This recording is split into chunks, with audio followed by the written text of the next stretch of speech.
Hey everybody, ModelMan here. This happens to every modeler. There's a seam or a crack that you need to fill, and in this case, this is the glow-in-the-dark Enterprise, so if I'm going to fill this crack here, I need some glow-in-the-dark material.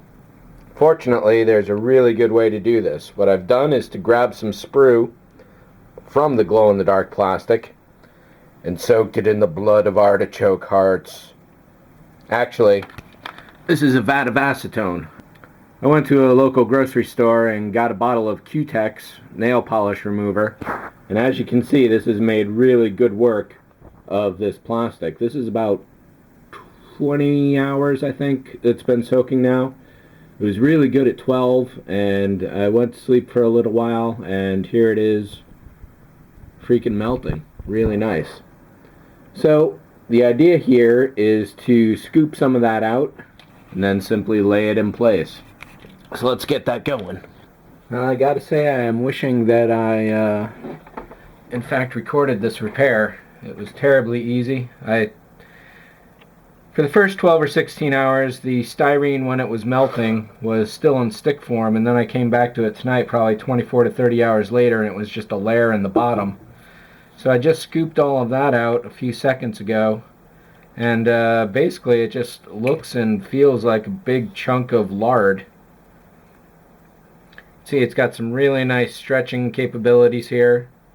So essentially what I did here was to simply take a little piece of it like this, and I stretched it across where it needed to be repaired, knocked it into place with this, and it's just about essentially as good as new. I'm going to keep this wad of glow-in-the-dark plastic for later. I imagine this should re-solidify left out of the acetone for a while. And I'm definitely going to keep that jar there because this is really awful handy tool.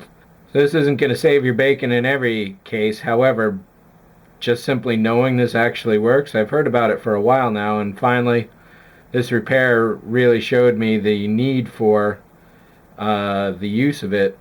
Usually I'd just go with a Bondo or some other putty, but in this case, being glow-in-the-dark plastic, the only way to repair it was with more glow-in-the-dark plastic, and this worked phenomenally well. I'm very happy about this. So the acetone doesn't stink as bad as I thought it would, but it still has a pretty strong pungent odor. So let's just leave that alone. It's scraped out of the jar pretty well, but there's still some in there. I was really surprised that it had gone down into the bottom of the jar as just a flat layer, because prior to that, like I said, it was just a bunch of still styrene tubes going on. In fact, I think I'm going to melt some more, just so I've got it on hand. And it definitely makes it into a very easy form factor to store, rather than big strips of styrene like this. Let's throw all of this in there.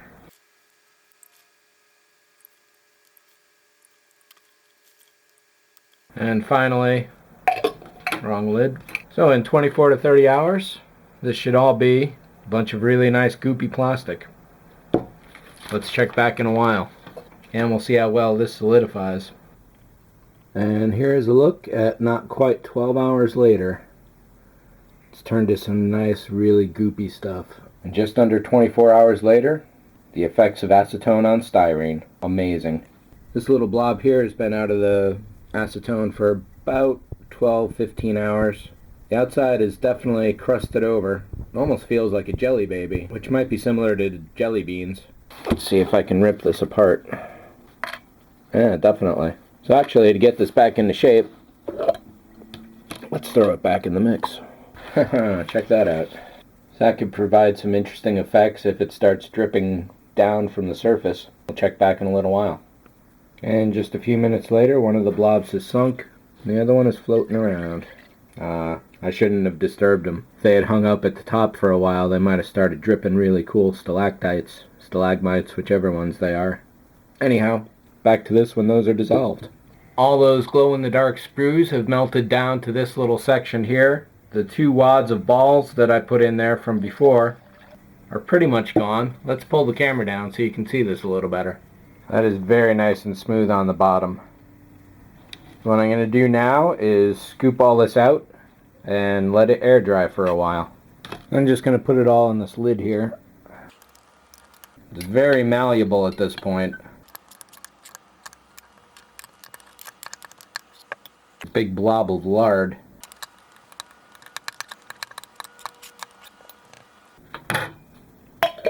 We'll close this up and put this away for a while. I really like this trick. So essentially what you can do for repairs is while it's fresh out of the jar, you can stretch it across as a patch, or you can ball it up and wad it into any gaps that you see. This is a really unique ability. You can get that really nice and thin. I should probably just have left it as a single blob, but what I want to be able to do here is use various chunks when I need them. So rather than having to melt all this down again, now I've got a few nice soft blobs that I can pull off instead.